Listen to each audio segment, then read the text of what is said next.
Good Morning Brew Daily Show. I'm Neal Fryman. And I'm Toby Howell. And Neal, today's show is another special holiday episode. Yup, just like Memorial Day last month, we pre-recorded an episode that is a little different from our standard MBD news rundown. We actually have a special guest coming on the show from the Morning Brew universe. We won't spoil it yet, but we're super excited to have her.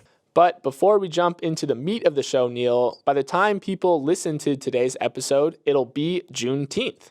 It's one of the newer federal holidays, so Neal, give us a quick rundown of why we're all, hopefully, not working today. Happy to. So this is the newest federal holiday, only 2 years old now, that celebrates the end of slavery in the U.S. There's an interesting backstory here. Many people associate the end of slavery with the Emancipation Proclamation that was issued in 1863. But even after that proclamation, slavery didn't just magically disappear overnight. It was a gradual process.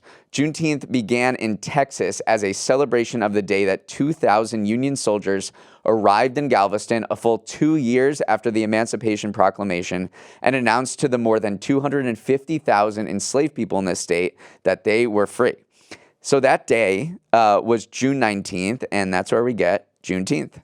Right, and despite being celebrated in Texas since way back when, it is now celebrated in all 50 states. That's because President Biden signed legislation back in 2021 establishing Juneteenth as a federal holiday. Fun fact, it's now the 12th federal holiday. But Biden put pen to paper to bring Juneteenth national in the wake of the Black Lives Matter protests around the murder of George Floyd. And the goal of the holiday is to not only celebrate African Americans and reflect on the history of slavery in the U.S., but it's also just a time for all Americans to learn about and kind of check in on the progress that has and hasn't been made toward racial equality in the U.S. Of course, that's just a very brief overview of Juneteenth and its history, so we'll provide some links in the description to this podcast to learn more about the holiday and dive deeper if you want to. But I hope you all are having a wonderful day whenever and wherever you're listening to this episode from. Now, Neal, tell us a little bit more about this episode we have coming up. Sure. So as we mentioned, today's episode will be a little different than the standard Morning Brew Daily. Each time we're off, we plan to bring you something different, enjoyable, and interesting to consume. Today, we are interviewing another hardworking contributor to the Brewniverse, Money with Katie. Let's ride.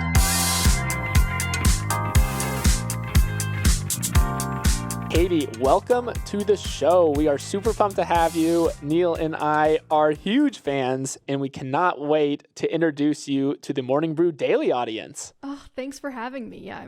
It's a pleasure to be here. No, we're super pumped as well. We just want to give everyone a quick rundown of what to expect from today's special episode. First, Neal and I are going to get into the Money with Katie origin story. Then we'll ask Katie a couple of personal finance questions we've always wanted to know the answers to, before wrapping up with a couple of questions we sourced from our listeners over the last week or so. That sound good to everyone involved? I'm game. I don't have to answer anything, so that this is a delight. All right, I'm up first, Katie. You have had a crazy life and a crazy career so far. You're a personal finance influencer. Your Instagram account has 177,000 followers. Your podcast gets hundreds of thousands of listens every week. But 5 years ago, you had none of those things. That's right. Can you take us through the journey of how Katie Gatti became Money with Katie? Sure. Yeah. So I started learning about personal finance about 5 years ago, got really into it. But it wasn't until 2020, shortly after the pandemic began and sent us all inside, that I started moneywithkatie.com just as a project to keep me busy. And I found pretty quickly that it was really the only thing I had ever done in my life where I would look up from the desk 8 hours later and find that 8 hours had passed and be like, oh, I didn't even notice all that time has passed. So it felt very compulsive, and it was really easy to stick to it for that reason. But I kind of decided at the outset, I'm going to write 2 blog posts a week for 1 year. And if nothing happens after the end of that year, if no one's reading it except for my mom and my next door neighbor, then I'll reassess. I'll double down on my career in tech and try to kind of let this go. But That's not what happened. About, I would say 8 months in, things really started to pick up steam. And by the time a year was up, there were solid sponsorships underway. The Instagram account had been started and was already growing at a pretty healthy clip. And I think what is increasingly clear to me in retrospect, because this is not my first rodeo content-wise, is that I think the secret ingredient to quote unquote making it is just being very earnestly obsessed with whatever it is you are creating content about. So we interviewed Thomas Frank a couple weeks ago for the Money with Katie show, and he makes $140,000 per month selling Notion templates that are just complemented by his YouTube channel, which is highly specific to Notion tutorials.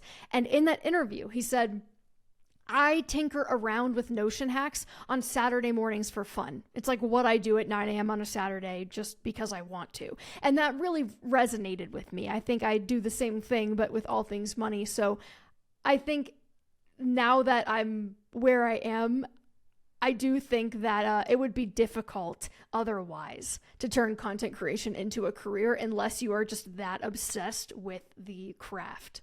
You said this wasn't your first content rodeo. What was your first? I had a personal blog that I started in 2015 when I was in college, and I would just publish on it whenever, just random musings. Oh. And I did that one for 4 years, like longer than I've been doing Money with Katie, and it went absolutely nowhere. So I do think that sometimes the first time you strike, it doesn't really pan out. But I definitely think that has been the main differentiator, is that this time it was the subject matter itself was so intriguing to me. Speaking of the subject matter, you are intentionally very open about your finances. You share your purchases and your income publicly on social media, which sounds very freaky to me. What are you trying to achieve? What is your strategy behind this radical financial transparency? And maybe talk about what you've learned from, opening the books publicly on the internet. Yeah. When I started writing about money, I was making a median salary, and I was ravenously pursuing financial independence, which meant that I was making a lot of very creative financial decisions to try to save as much money as possible, which really lent itself to content. And I think everything in that FIRE world, the financial independence, retire early world, is backwards. So having stuff is not a status symbol. Having a high save rate is a status symbol. And part of the culture in that personal finance and financial independence community at the time, I would say it still is the culture, but especially back then, was openly talking about your numbers, how much you are making, how much you are spending, and what you are spending on, how much you are managing to save, what you are investing in. That level of openness was just very much part of the peer group that I was in when I started. And I really believe in that because I think transparency does help everybody make better choices. If you and I are both earning $50,000 per year, and I tell you that my car payment is $150, and then you go to the dealership and they try to tell you that you can afford a $400 per month car payment, if you know someone else that makes the same amount as you that spends less than half that, you're probably going to be reasonably skeptical about what they're trying to sell you on. So I think that all in all, it is a very useful benchmarking tool when you share your numbers openly, and we witness that same type of transparency in other hobbyist groups, people that are like bodybuilders. They're talking very openly about how many calories they're taking in, what their macros are, what they are trying to achieve weight-wise. And so when you add real numbers to things, I think it helps everybody. And it was a fun way to just stay accountable, but also just celebrate each milestone. That said, as my personal financial situation evolved, as I began earning more, as my net worth grew, it began to cross into the territory of, in my mind, not being as helpful anymore, as well as potentially a legal liability. So I have not shared specific numbers around how much I earn or how much I have in over a year, really, at this point, but I still share what I spend from time to time where it feels relevant, as well as business milestones, because the business's revenue is not the same thing as my personal take. So I think that type of growth journey is interesting to people. And I have really tried to extend that culture of transparency in the areas where it still makes sense to do so and doesn't open me up to legal risk. It's a totally different world than the one we exist in. Yeah. I guess it's a good problem to have. Like you're succeeding, and so therefore you have to change kind of your playbook a little bit. But yeah, thanks for sharing that with us. Yeah. All right, so Toby and I are people just like anyone else who has to figure out their finances, and while we don't disclose it publicly, we still we still have some things No to time ask like the you. present, Neal. Kind of, yeah, we're not going to get into specifics, but just selfishly, before we get to our audience questions, Toby and I have a few questions of our own around like the current personal finance environment and topics that we're thinking about. And to me, the thing that comes tops of mind is that we're living in this so-called like golden age of cash where interest rates have led to savings accounts like Apple's that advertise yields as high as 4 or 5%. So I have a two-part question around these kind of accounts. Are there any green or red or beige flags I should be looking at when choosing between these accounts, these high yield savings accounts or CDs as well? And how much should I be putting in these high yield savings accounts as a share of my overall investing portfolio or savings? Yeah, this is one of those decisions where I think most people probably spend an inordinate amount of time thinking about it and thinking about whether or not they should switch for the size of the payoff. So to calculate the value of this choice, I think a quick exercise is kind of illustrative. So let's say you're going to put $20,000 in a high yield savings account that has a 4% yield and a 5% yield option comes along. So, okay, that's a higher number. Should I be trying to make moves, right? In 1 year, the difference between those two is going to be about $200 before taxes, or about $16 a month. Interest is taxed like income every year.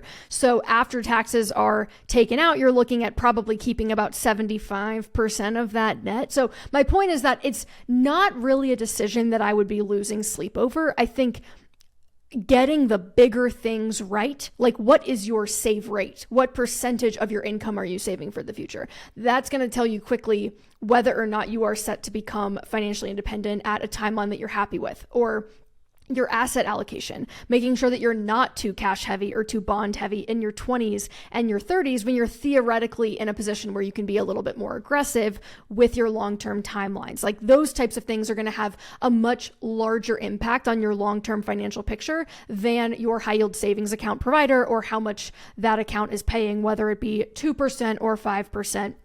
You know, not that it's insignificant if the amount that you're saving is super significant, but just that it is, to me, a question that you want to make sure you're devoting the appropriate amount of energy to a question like this one. So the answer to the second part of it is, I think it really depends on both your age and what that cash is for. So if you're not saving for anything specific, you're just storing an emergency fund, these are just your cash reserves, roughly we'll call it 6 months worth of expenses, that might skew a little bit lower if you're a renter and you have no dependents. It might skew a little bit higher if you're a homeowner who has children.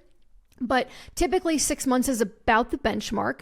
But holding much beyond that in cash typically creates a lot of opportunity cost in the form of foregone gains. So a 5% APY on an emergency fund is fantastic, but it's not going to be the best use of your capital that could be put to more productive use via investment in things like the stock market or real estate or a small business or something else. So in that sense, I think about it as less about the percentage of your overall portfolio that's in cash or a cash equivalent, and more about what is the end game for this money. And if it's money that I'm going to use for a down payment in 2 years, great. Like if it's money that you're hoping to save for retirement that's 30 years away, well, now cash is likely not the asset class that's going to make sense for you. That sound you hear is me furiously scribbling notes down in the background because every sentence you say is just dropping gems. Okay, this is my turn, my question now. Hit me. I have Googled this a million times, but I simply cannot stomach another NerdWallet or Points Guy listicle. I know those sites are great, but what is your favorite credit card or credit cards? Is it one that you really like, or do you have a combo platter that you use? And I totally realize that this is subjective, and different cards work better for different people, but I guess I just kind of want to hear what your favorites are and some recommendations from you. The Morning Brew corporate card. The card that I'm not paying for. Yeah, no, that's a great answer. That's good. No, so my favorite credit card is probably the Platinum card from American Express because of the customer service, the purchase protection, the extended warranty benefits. It's a very diverse set of benefits, but it does come with a pretty steep price tag. So I think unless you are a frequent traveler who likes to stay in nice places, it is probably not worthwhile. Like that is the profile of the person. Like look at the benefits, make sure you are traveling a lot, make sure that you like the types of places that it's going to help you stay in more cheaply or is going to give you more benefits if you stay there. If you're like, no, I'm trying to travel once a year and stay in an Airbnb, this is probably not the credit card for you. But I am a big fan of this one. And if you're just beginning a credit card journey and you're interested in getting into travel rewards and points, I would probably go for the Chase Sapphire Preferred card because it's going to grant you access to this very lucrative Chase Ultimate Rewards portal. And you're going to get a great sign-up bonus that's very lucrative, but it has a very low annual fee, relatively speaking. I'm grinning because I have one of those. Oh, so. good. I was just remembering a few years ago, the Reserve card had the most ridiculous reward sign up. And do you remember that? It was like 100,000. 100,000. Like everyone was getting this Reserve card a few years ago, and they've obviously pared that back. But I was just remembering the golden age of the Reserve card. The golden age of credit card. Before all the banks got wise to the churning and were like, wait a second. I think the 100,000 point sign-up bonuses on Chase are unfortunately behind us now. But I do think that, like, as far as maximizing points go, my system is a little bit of overkill. Like, I would not recommend people lose sleep or spend a lot of energy on this unless they are just genuinely interested in it and have fun with it, which is me. Like, I have a lot of fun trying to be like, okay, I'm going to put food on the Amex Gold and I'm going to put this on that card. That's not, it's overkill. But I do think that my general recommendation is, if you do not have a history of credit card debt or reckless spending, you are going to benefit from spending on a credit card, both in the form of whether you choose cash back or points. You're going to benefit from getting some of that back, but you're also going to get increased security and fraud prevention, which I think is something that we don't often talk about in the credit card conversation. My identity was stolen a few years ago because someone was able to skim the number off my debit card at some point of sale system. And it created this massive headache because they effectively were able to circumvent the fraud prevention department and took like $8,000 out of my checking account in a span of a few hours. So I did end up getting it all back, but it was not an experience I would wish on anyone. And I think that when you spend on a credit card, you just have an extra line of defense between your checking account and any point of sale system swipe or, chip insertion that you're going to be having when you're spending, that just can give you a little bit of extra peace of mind too. That was much better than a NerdWallet listicle, so thank you for that answer. My criteria is what's the heaviest. Oh my god! What makes the biggest clank when you drop it on the table? You know what? Probably platinum, or you know what? The black card. I've never even like held a black card, but I bet they don't let me in the room where they sell that. Yeah. Me neither. All right, Katie, thank you so much for answering our questions. Now we want to move on to some of the listener questions we received. And we were honestly blown away by how many emails we got. Like, we kept refreshing the inbox, and people love you already because a lot of people listen to your show and listen to ours. So great questions from everyone. We pulled a couple for the show today that we'll ask you in order to kind of get your take, much like we just did with our questions. I'm up first, and this question is about emergency savings, and it comes from Brian. And this is Brian talking now. My wife and I have saved up around $20,000 in our emergency savings, which equates to 6 months of expenses, and we are currently investing 15% into our respective 401ks. My question is, when we have to dip into our emergency savings for unforeseen issues like surgery for a dog, a broken dishwasher, etc., Should we decrease our investing percentage or even stop it altogether to quickly build up our emergency savings to that $20,000 amount? Yeah, I think this question ultimately comes down to cash flow, but I want to start by saying having 6 months of expenses and a 15% save rate is excellent. So well done, Brian. But I think Brian. The urgency with which you replenish an emergency fund is probably going to depend on how much of it you're using. So if you were to totally wipe it out, you probably would want to act with more urgency, reprioritize accordingly to get back up to that 3-month mark as quickly as possible. But if you were to shave, say, a month's worth of expenses off, I don't necessarily think that would necessitate stopping the presses on all of your investment contributions. Ideally, in a perfect world, you could find other areas to cut back with your spending to build back up the savings. But I think if things are tight, that it's not always possible. But those 401k contributions are so valuable every year from both a tax advantage standpoint, lowering your taxable income, and the fact that you cannot retroactively contribute for years past. So that $22,500 limit is use it or lose it. And so I would be loath to stop contributing to that to try to quickly reach another goal if you don't have to. But that's how I would think about it. I would let new cash flow slowly replenish the savings, but just try to avoid completely stopping your dollar cost averaging into your investments. Cool. All right. So now we have a question from Nathan that comes on the opposite side of the saving spectrum. He writes, "My wife and I currently have a lot of saving avenues, but I often wonder if we're saving too much, as it's causing our monthly budget to be very tight and sometimes stretching us too thin. For context, we send monthly and weekly savings into a long-term savings account for major purchases down the line. We have a short-term savings account for things like a new phone or tires. We save for our kids' future college. And lastly, we have non-monthly savings that we treat as a self-escrow account and put money into it for things that aren't due every month, like annual vet visits and property taxes. Our bills are always paid and we're able to make ends meet, but I know that we'd have a lot more flexibility if we were saving less. So here's my question. Is it possible to save too much?" I love this question because I think what I want to commend Nathan for here is that he's never going to be surprised. Like, there is no expense that is ever going to take this man by surprise because he has thought it all out. Tires, phone, insurance, like, that's fantastic. I do have a question. Is this a over-the-top savings apparatus? Is this one of the more extreme examples that you've seen? I wouldn't say it's over the top or extreme. I just think what I really keyed into with this question, and maybe he just didn't mention this part, but he's mentioning saving. I'm not hearing him use the word investing.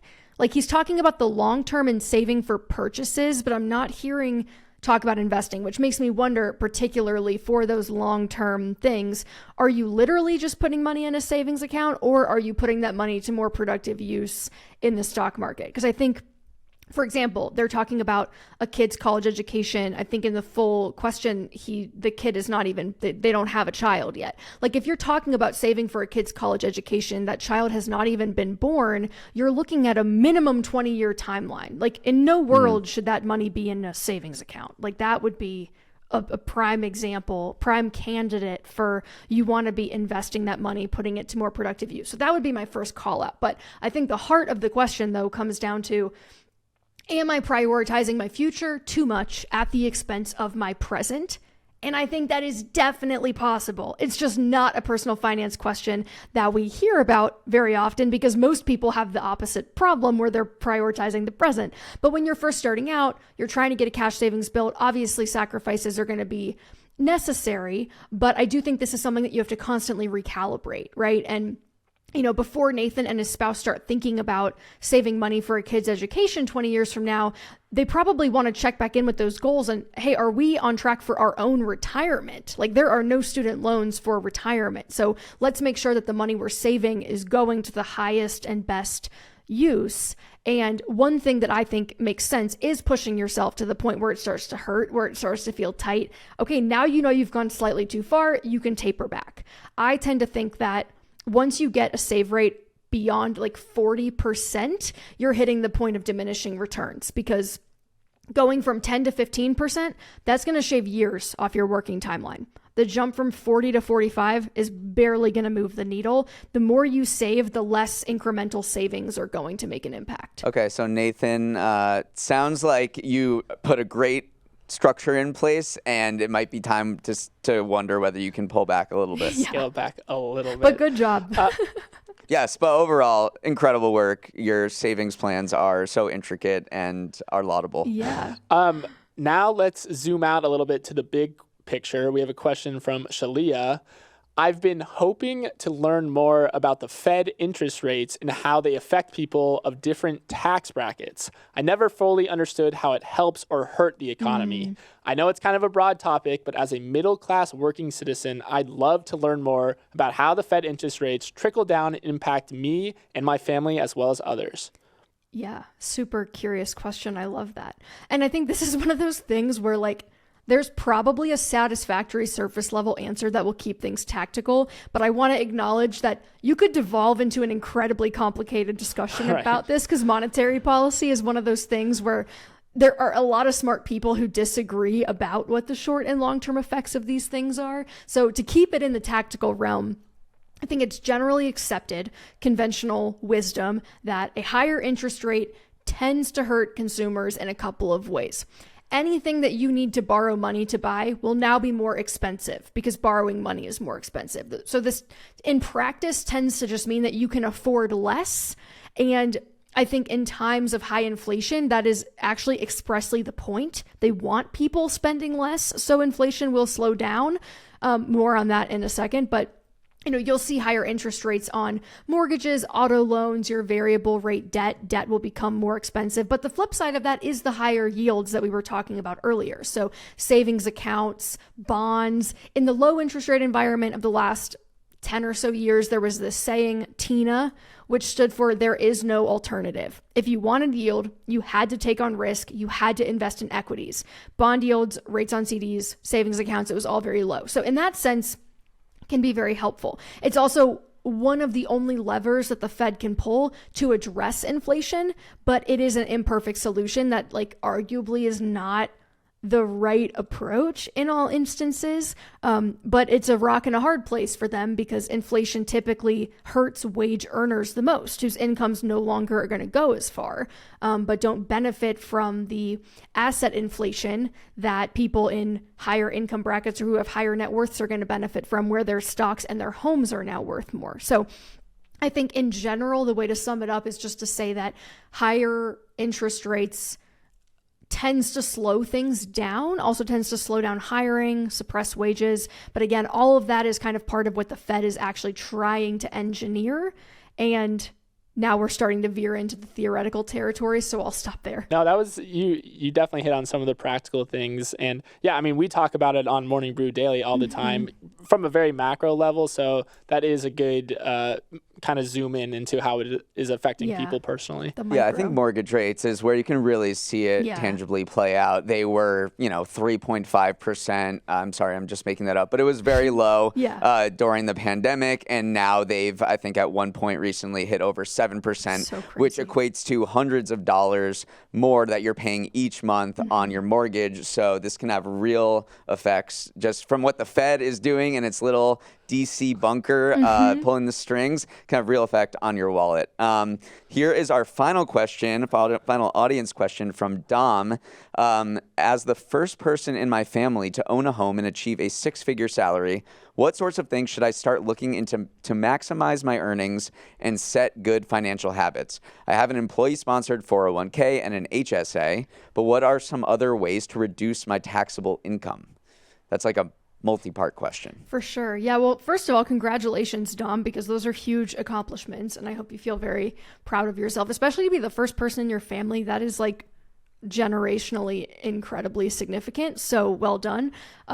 There are a couple questions in there, like you said. So how do I maximize earnings? How do I create good financial habits? How do I reduce taxable income?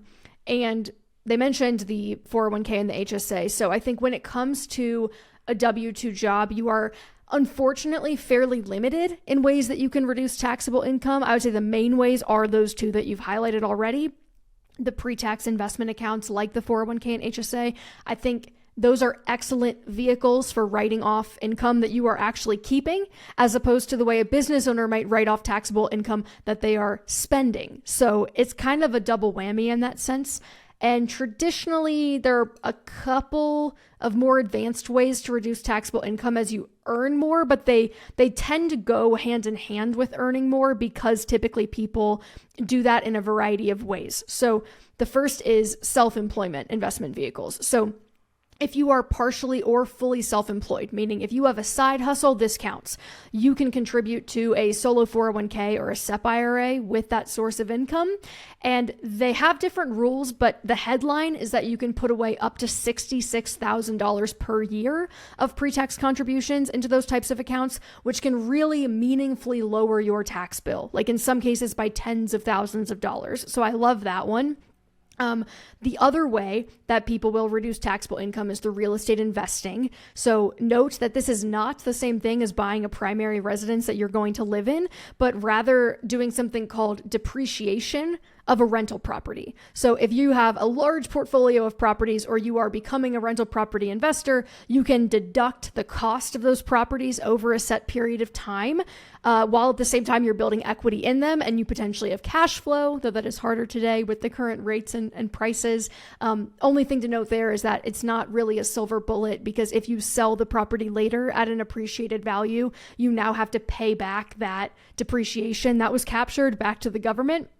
And then finally, I think the best way to lower your taxable income, which is a little bit of a chicken or egg thing, is to be taking income from sources that are just taxed more favorably, like your capital gains. So of course that requires building up a nest egg, but in the long term, it's helpful to know that your investment income is going to be far more tax efficient than your earned income.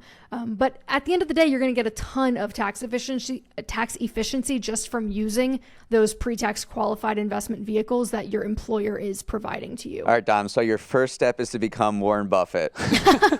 That's all our steps. Step one, accumulate $10 million. Yeah, perfect.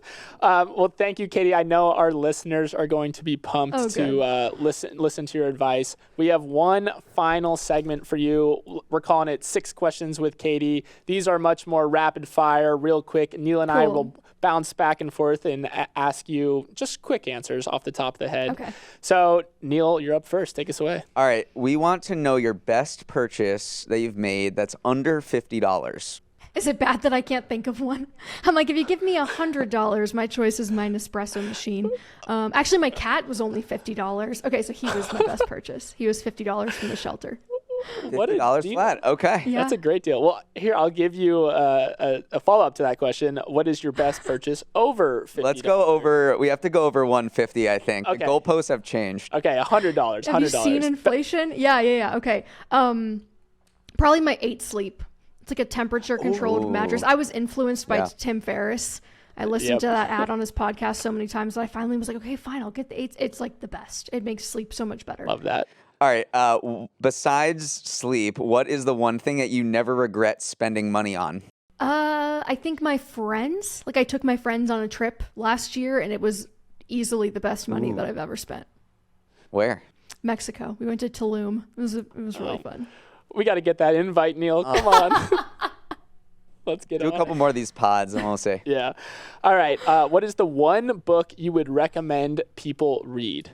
I'll stick to the money theme and say Quit Like a Millionaire.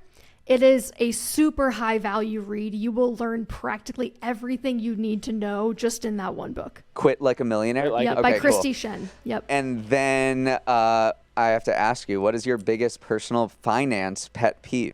Oh, this one has been really relevant recently. It bothers me so much when people kind of misattribute the correlation and causation of rich people behavior. Like when we glorify rich people who do frugal things, or we point to habits of a rich person and we're like, see, that's why they're rich. And it's like, no, that's just a habit of someone that already has money. That drives me crazy. You're telling me that ice baths aren't making every single person rich? No. My whole life is a lie. All right. Final question. Who is your favorite host of Morning Brew Daily? Oh, no. Oh, my God.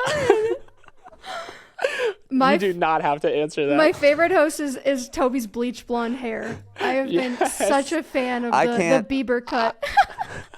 I told you. So I guess her real favorite is actually hair and makeup. That is true. I mean, I can't compete with that hair. There you go. All right, Katie, that was the end of our rapid fire segment. This was just an absolute treat. We learned so much, and I'm sure everyone listening and watching is also going to get as much value as we did.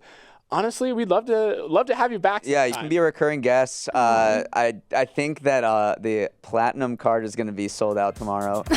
So Absolutely. No, it was Thank you great guys talking for to you, having me on. Katie. Yeah, that was so fun. Thanks again, Katie. We will talk to you soon. Hey, thanks for watching. And if you want more Morning Brew Daily, make sure to hit that subscribe button. And also check out the rest of our episodes wherever you get your podcasts. New episodes drop at 7 a.m. Eastern, Monday through Friday, and you can email us at morningbrewdaily@morningbrew.com.